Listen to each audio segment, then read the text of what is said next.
د لوی او بخونکي خدای په پاک او سپېڅلي نوم السلام علیکم ورحمت الله وبرکاتو. قدرمنو او ګلالیو زده کوونکو، فزیک په نننۍ نړۍ کې او په عصري علومو کې د تخنیک او کارونې ځانګړی ځای لري، خو د اتم صنف د ټولګې په مطابق موږ تاسو یې دلته د فزیک تعریف کوو.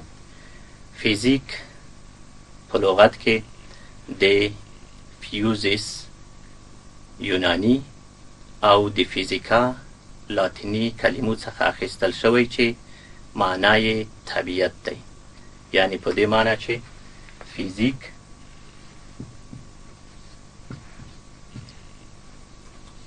له یونانی او لاتینی کلمو څخه اخیستل شوی دی. یعنی فیزیکا او فیوزیس. فیزیکا چې ده دا لاتینی کلمه ده او فیوزیس دغه یونانی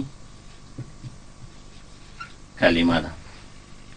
یعنی فیزیک په لغت کې د فیزیکا لاتینی کلمې د فیوزیس یونانی کلمې څخه اخیستل شوی چې معنا یې طبیعت ده. یعنی معنا یې څه ده؟ طبیعت. طبیعت په څه معنا؟ طبیعت په دې معنا چې د مخلوقاتو منظمه مجموعه چې موږ یې احاطه کړي یو عبارت له طبیعت نه ده، لکه سپوږمۍ، لمر، ځمکه، ستوري او داسې نور. راځو په لغوي معنا یې پوه شو او په اصطلاحي معنا یې تعریفوو. فزیک هغه علم دی چې د طبیعت ځینې قوانین تر څېړنې او بحث لاندې نیسي. یا فزیک هغه علم دی چې د اجسامو حرکات تر بحث او مطالعې لاندې نیسي.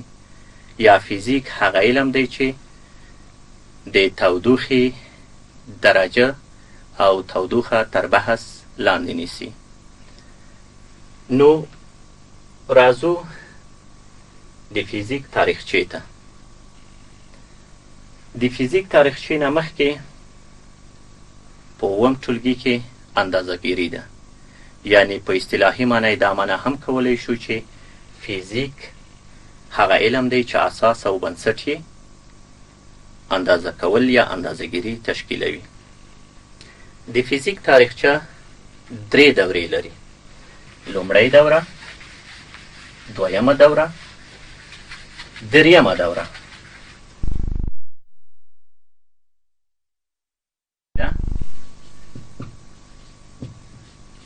درې دورې لري: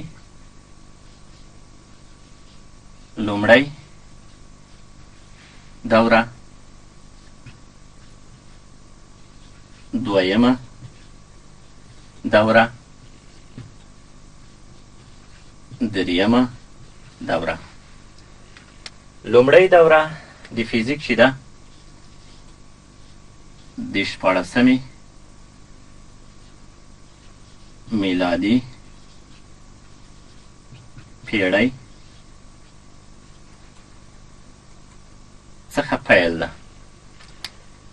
یعنی په 14مه میلادي پیړۍ کې ارسطو په دې وتواني چې د فزیک کلمه علومو ته داخله کړي. یعنی د لومړۍ دورې مؤسس او بنسټګر په خپله ارسطو دی. دویمه دوره چې وه، دویمه دوره د 14مې میلادي پیړۍ نه پیل د 1990 میلادي کاله پورې دوام وکړ، چې د دغې دورې اساس او بنسټګر ګالیله او نیوټن دی. دریمه دوره چې ده دا بیا د 1990 کال نه پیل تر تر نن پورې دوام لري چې د دې مؤسس یا بنسټګر په خپله البرټ انسټاین دی. راځو ګلالیو زده کوونکو د فیزیک برخو ته. فیزیک عموما په 5 برخو ویشل کیږي چې میخانیک فیزیک ده، ترمودینامیک فیزیک ده، الکترونیک فیزیک ده، کوانتم میخانیک فیزیک ده او نسبیت ده. راځو چې دلته نومونه تاسو ته په تخته لیکو او له ځان سره مختصر نوٹ واخلئ.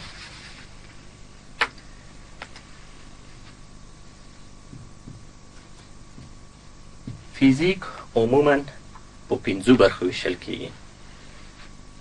لومړی برخه میخانیک فیزیک ده او دویمه برخه یا دویمه څانګه ترمو ډاینامیک فیزیک ده. دریمه برخه الکترونیک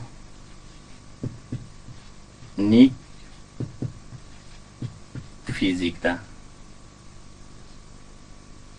څلورمه برخه کوانتم میخانیک فیزیک ده. پنځمه برخه نسبیت ده. دلته میخانیک فیزیک بیا په 2 برخو ویشل کیږي چې علم الحرکت او علم القوه بلل کیږي چې میخانیک به ان شاء الله په خپل ځای کې تر بحث او مطالعې لاندې نیول کیږي. ترمودینامیک فیزیک زموږ ستاسو نننۍ موضوع ده چې اتم ټولګې پیل په ترمودینامیک فیزیک باندې کیږي. یعنی نننۍ موضوع زموږ او تاسو ترمودینامیک فیزیک ده. الکترونیک فیزیک موږ تاسو د 9 ټولګي او په 10 ټولګیو کې تر بحث او مطالعې لاندې نیسو. کوانتم میخانیک فیزیک په همدې شکل بیا خپل ځای لري چې هلته به تر بحث او مطالعې لاندې نیول کیږي. همداشان نسبیت فیزیک هم خپل ځای لري چې تر بحث او مطالعې لاندې به یې نیسو. نو راځو ګلالیو زده کوونکو ترمودینامیک فیزیک ته. ترمودینامیک فیزیک یعنی هغه فیزیک ده چې د تودوخې او د تودوخې له درجې څخه بحث کوي. یعنی ترمودینامیک فیزیک ترمودینامیک فیزیک چې اساس او بنسټ یې شی ده تودوخه او د تودوخې درجه. یعنی تودوخه او د تودوخې درجې څخه بحث کوي. نو دا چې تودوخه تعریف کړو، تودوخه څه شی دی؟ آیا په ورځني ژوند کې د تودوخې څخه څه ګټه اخلو او که تودوخه نه وي نو ژوند امکان لري او که نه؟ راځو په تودوخه باندې بحث کوو. تودوخه په لنډ ډول او په مختصر ډول دا ډول تعریفوو. تودوخه یو ډول فیزیکی پدیده یا پیښه ده چې د میخانیکی کار او د کیمیاوي عملیو د ترسره کولو له امله منځته راځي. یعنی تودوخه چی شی ده؟ تودوخه یوه فیزیکي پیښه یا پدیده ده چې د فیزیکي کار یا د میخانیکي کار او د کیمیاوي د عملیو د ترسره کولو په وجود کې لاسته راځي. که فرض کو ګلالیو زده کوونکو موږ تاسو خپل لاسونه که وموښو سره، کله مو چې لاسونه وموښل موږ تاسو د خپلو لاسونو تودوخه حس کوو. کله مو چې دا تودوخه حس کړله دا په دې معنا ده چې زموږ د لاسونو د میخانیکي کار څخه تودوخه تولید شوه. یا فرض کوو یوه اوسپنه په څټک یا په بله آله باندې چې په هغې باندې ضربه وارده شي، هغه اوسپنه ګرمیږي. نو په دې معنا چې موږ یو فیزیکي کار ترسره کړی او د فیزیکي کار د ترسره کولو په نتیجه کې موږ تودوخه حس کړله او تودوخه مو په لاس راوړه. ډېرې بېلګې په طبیعت کې شته چې په هغې باندې اوس بحث نه کوو او په راتلونکي کې به انشاءالله که ژوند مو په هغې به مختصرا او په لنډ ډول بحث کوو. راځو د تودوخې درجې ته. یعنی موږ د هر کمیت لپاره یو واحد لرو. فرض کوو موږ یوه کوټه متر کوو، یعنی د کوټې د سطحې هغه مساحت معلوموو، نو موږ متر را اخلو. متر د کوټې د مساحت د لاسته راوړلو لپاره پکارېږي. نو دغه متر د اوږدوالي واحد دی. نو راځو تودوخې ته. د تودوخې د درجې واحدات به څه شی وي؟ یعنی د تودوخې درجه ده یو د تودوخې مقدار دی. د تودوخې درجه په سانتیګریډ، فارنهایت، رومر او کلوین باندې اندازه کیږي، اما د تودوخې مقدار په کالوري متر باندې اندازه کوو چې کالوري متر وروستۍ موضوعګانې دي. هغه به بیا په 12م ټولګي کې د فیزیک په مضمون کې به تدریس کیږي او همداشان به د 8م ټولګي په فیزیک هم موږ او تاسو تدریسوو. راځو د تودوخې درجه.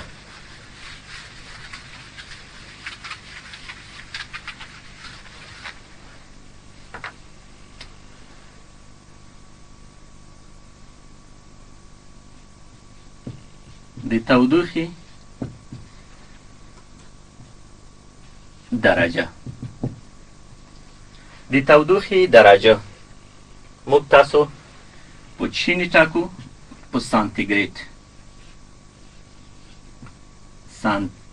سانتی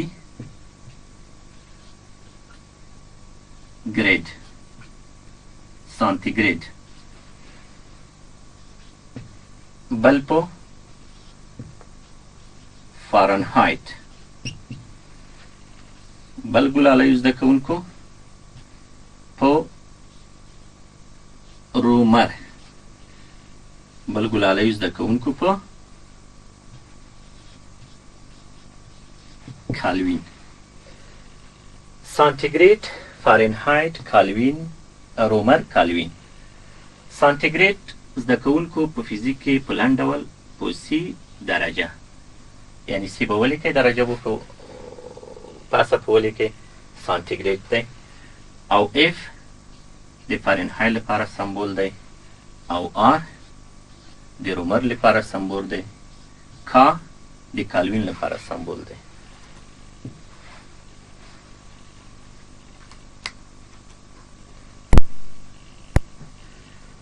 راځو د تودوخې د درجې ته چې د تودوخې درجه په کوم ډول موږ تاسو اندازه کړو. لومړی سانتیګریډ، بیا فارنهایت، ورپسې رومر، ورپسې بیا کالوین تر بحث لاندې نیسو.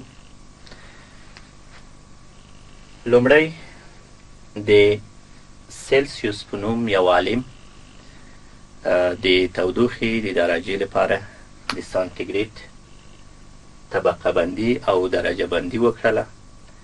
په دې ډول یې وکړله چې د اوبو د جوش نقطه 0 درجه او د اوبو د انجماد نقطه 100 درجې وټاکله.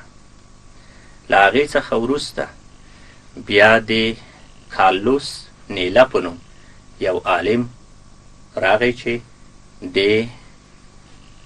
د سلسیوس هغه نظریه چې کومه یې درلوده چې د اوبو د انجماد نقطه 100 او د اوبو د جوش نقطه 0 درجه ده، دا یې برعکس کړله. یعنی په دې معنی چې د اوبو د انجماد نقطه 0 درجه او د جوش نقطه 100 درجې وټاکله. نو سلسیوس دا طبقه بندي چې کړې ده، یعنی د 0 او د 100 په منځ کې دغه فاصله یا دغه وټنې په 100 مساوي برخو باندې وویشه چې هرې برخې ته یې د سانتیګریډ 1 درجه ویل کېږي. هغې څخه بیا فارنهایت داسې وویل چې د اوبو د انجماد نقطه 32 درجې او د جوش نقطه 212 فارنهایت کېږي. دغه د 32 او د 212 ترمنځ فاصله او واټن په 180 مساوي برخو وویشه چې هرې برخې ته یې 1 فارنهایت درجه د تودوخې ویل کېږي. رومر تقسیمات په دې ډول وکړل چې د تودوخې درجې د اوبو د تودوخې درجې 0 او د جوش نقطه یا د اوبو د جوش نقطه 80 درجې وټاکله او د 0 او 80 ترمنځ واټن یا فاصله په 80 مساوي برخو وویشه چې هرې برخې ته یو رومر ویل کېږي. کالوین بیا داسې وکړل چې د اوبو د انجماد نقطه 273 او د اوبو د جوش نقطه 373 وټاکله او دغه د 273 او د 373 واټن او فاصله چې کومه په منځ کې لري د یې په 100 مساوي برخو وویشله او هرې برخې ته یې یو کلوین د تودوخې درجه وویله. دا چې سانتیګریډ په ټوله نړۍ کې د کار ځای لري او په ټوله نړۍ کې د سانتیګریډ له درجې څخه کار اخلي، خو فارنهایت درجه چې ده دا په فرانسه او انګلستان کې د کارونې ډېر ځای لري. عمومي رابطه کله چې موږ وغواړو چې زموږ 0 درجه د سانتیګریډ د څو درجې د فارنهایت سره مساوي کېږي. دلته واضح ده تقسیمات داسې شوي دي چې د سانتیګریډ 0 درجه د فارنهایت د 32 درجو سره مساوي ده. بیا د سانتیګریډ 0 درجه د رومر د 0 درجې سره مساوي ده او د سانتیګریډ 0 درجه بیا د کالوین د 273 سره مساوي ده او 100 درجې د سانتیګریډ د فارنهایت د 212 درجو سره مساوي دي او 100 درجې د سانتیګریډ د رومر د 80 درجو سره مساوي دي او د کالوین د 373 درجو سره مساوي دي. دغه فارموله عموما که چیرې موږ د سانتیګریډ او د کالوین په منځ کې رابطه څیړو نو موږ د دې تناسب نه کار اخیستلی شو. موږ داسې وایو چې سانتیګریډ پر 15 مساوي ده د کالوین پر 5 سره او که چیرې د سانتیګریډ درجه د رومر سره څیړو سانتیګریډ پر 15 مساوي کېږي د رومر پر 4 سره او که چیرې د فارنهایت ترمنځ رابطه څیړو نو سانتیګریډ پر 15 مساوي کېږي فارنهایت -32 پر 9 باندې. دغه عمومي فارموله د دې طبقې څخه په لاس راغلې ده.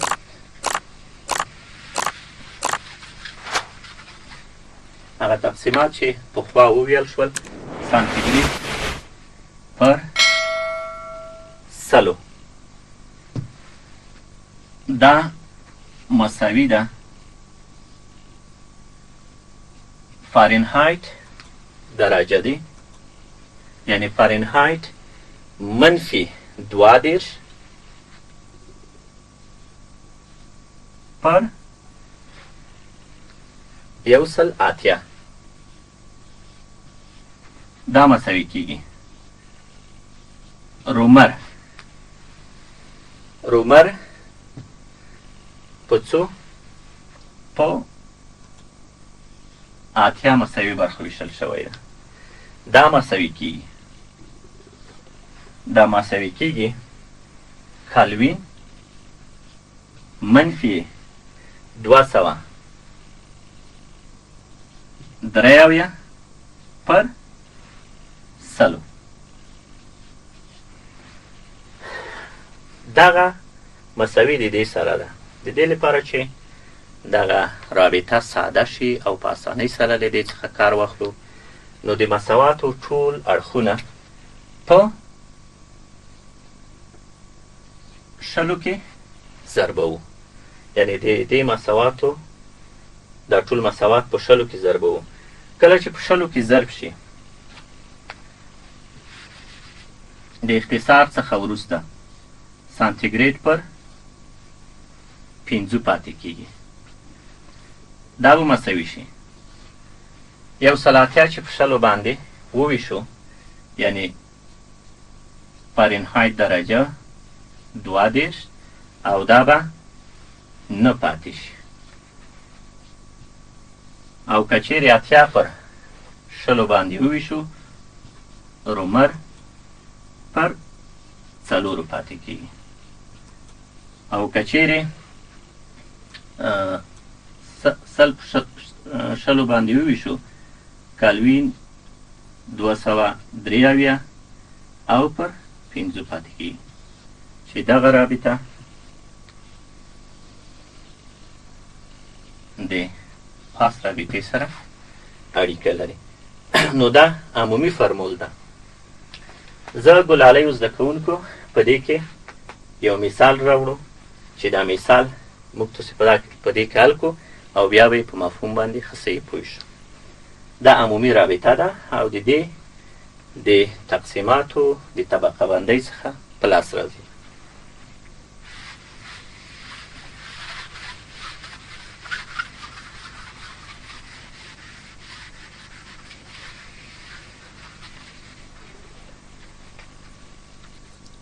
پوښتنه دا ده که چیرې داسې فرض کړو چې زموږ 0 درجه د سانتیګریډ مساوي ده په څو درجې د کلوین سره. دا یوه پوښتنه. او که چیرې ووایو چې زموږ 0 درجه د سانتیګریډ مساوي ده په څومره رومر له درجې سره. او که چیرې داسې وویل شي چې زموږ 0 درجه د سانتیګریډ مساوي ده په څومره فارنهایت سره، په څومره فارنهایت درجو سره. نو موږ کولی شو چې دغه پوښتنې او سوالونه د دې رابطې په مټ حل کړو.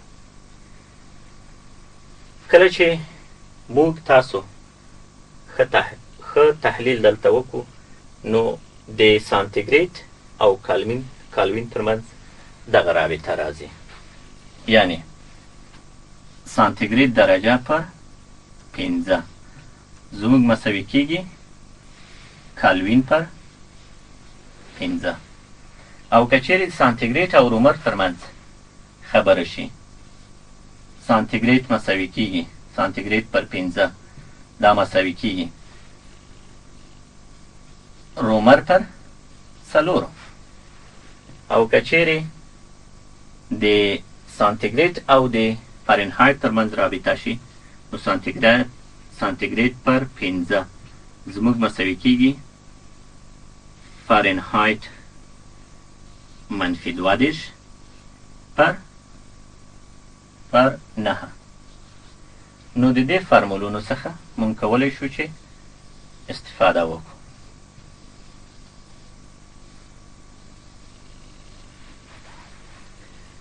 قیمتونه چې کله په دې کې وضع کړو په اسانۍ سره موږ کولی شو چې د سانتیګریډ هغه قیمتونه په لاس راوړو.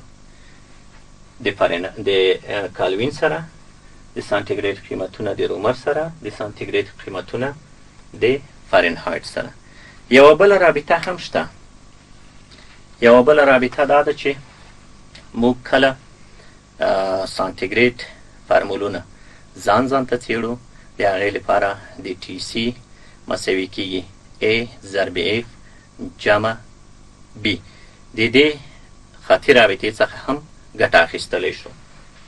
هغه بیا په دې ډول ده.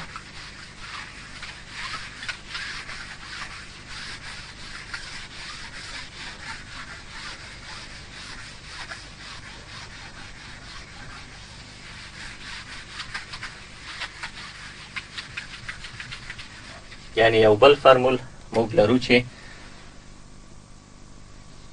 سانتیګریډ مساوي کیږي 15 ضرب F منفي 32 سره. له دې فارمول څخه هم د سانتیګریډ او د فارنهایت رابطه کتلی شو. دا چې دا فارمول په کوم ډول لاسته راځي، دا د ټي سي مساوي کیږي A ضرب F جمع B. د دې خاطی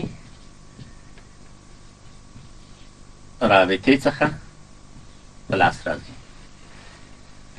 په هغې کې هم د رومر، د کالوین، د فارنهایت او د سانتیګریډ ترمنځ اړیکې څیړل کیږي. لکه موږ داسې وایو چې 0 درجه د سانتیګریډ مساوي ده، تقسیمات مو مخکې کړي وو، د 32 فارنهایت له درجو سره. یعنی دا د اوبو د انجماد نقطه ده. کله چې د اوبو د انجماد نقطه مونږ څیړو، په څنګ کې د اوبو د جوش نقطه هم څیړو. 100 درجې د سانتیګریډ زموږ مساوي دي په 212 درجو له فارنهایت سره. دغه دوې خبرې کله چې موږ وڅیړلې او په دې خاطر رابطه کې وضع کړو، بالاخره موږ دغه فارمول ثبوت کولی شو. دا په دې ډول کیږي: 0 درجه د موږ مساوي ده. A دغه قیمت د دې دلته یې وضع کوم. A ضرب F. F څو ده؟ 32 جمع B. دې ته موږ لومړی رابطه وایو. 100 درجې د سانتیګریډ موږ مساوي دي. 100 درجې د سانتیګریډ موږ مساوي دي. A ضرب د F قیمت څو ده؟ 212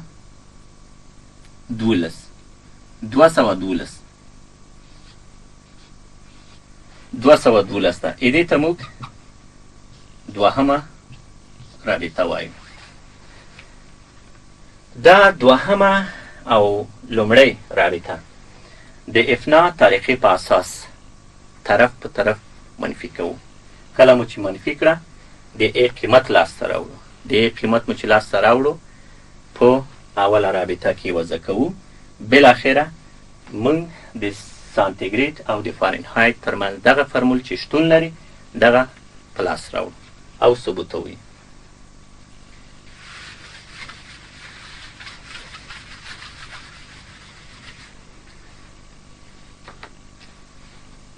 یعنی زه اول دویمه رابطه لیکم.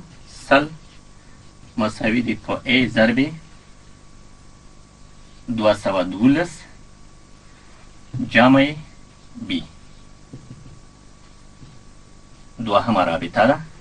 او 0 درجه دا مساوي کیږي A ضرب 32 جمع B. دا لومړی رابطه ده. دا رابطې د افنا طریقې په اساس منفي کوو. مثبت علامه ده منفي، مثبت علامه ده منفي، مثبت علامه ده منفي. ای به د ای سره اختصار شي. د سلو او صفر ترمنځ سل توپیر ده.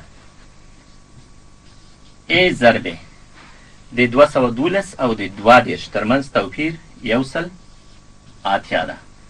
بی د بی سره اختصار شوه. د ای قیمت موږ لاسته راوړو. د ای قیمت چې کله لاسته راوړو د ای په ضریبې د مساواتو دواړه خواوې چې کوو ویشو.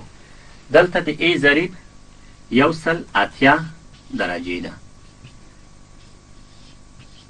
180 د 180 سره اختصار ختم. یو ضرب ای صفر د صفر سره په دوو د یوې شوړ ده 15 په دوه کې لاس او 9 په دوه کې 18. فاصلېدې ځایه د ای قیمت د موږ مساوي شو 15 پر 9. 15 پر 9 زموږ د ای قیمت شو. د دې لپاره چې د بی قیمت په لاس راوړو د ای قیمت په دې لومړۍ رابطه کې وضع کوو. کله مو چې د ای قیمت په دې لومړۍ رابطه کې وضع کړ نو موږ ته د بی قیمت لاسته راځي. د ای بی قیمتونه موږ په دې خاطي رابطه کې وضع کوو. هغې نه وروسته به موږ تاسو دا د سی مساوي ده 15 پر 9 ضرب اف منفي 2 فرمول په ثبوت ورسوو.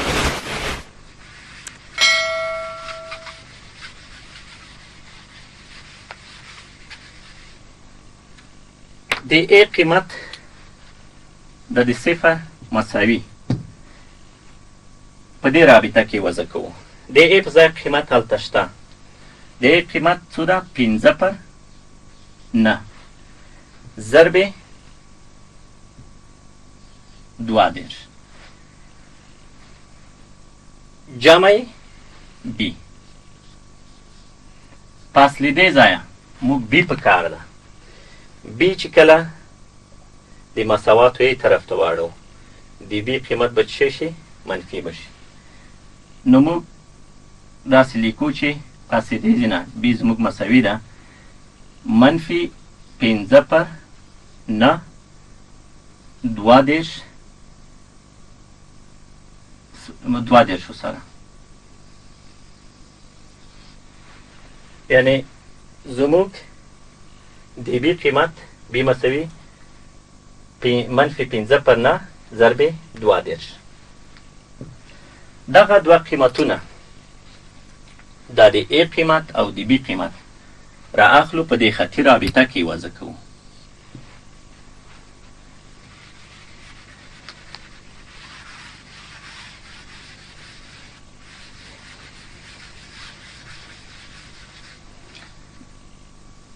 سانتیګریډ مساوي کیږي د خطي رابطه. د ای قیمت 15 پر 9 ضرب اف جامعه د بی قیمت څو ده منفي 15 پر 9 ضرب 22. دې ته چې وګورو یعنی په دې کې 15 پر 9 په ټولو کې مشترک دي، شریک دي. کله چې شریک دي 15 پر 9 مشترک نیسو اف علامه چې دې ته ضرب شي منفي 22.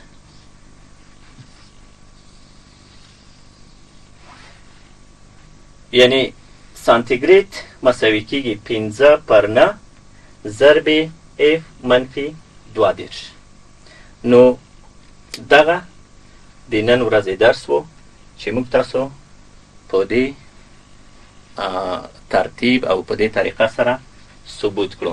موږ کولی شو چې دا د ټي سي خطي رابطې څخه د فارنهایت فرمول هم په لاس راوړ، د کالوین رومر فرمول هم په لاس راوړو په همدې ترتیب سره. نو دغه رابطه هم کولی شي چې د سانتیګریډ فارنهایت ترمنځ اړیکه وڅېړي او دغه عمومي رابطه چې ده دا بیا هم د سانتیګریډ د فارنهایت د رومر ترمنځ رابطه څېړلی شي.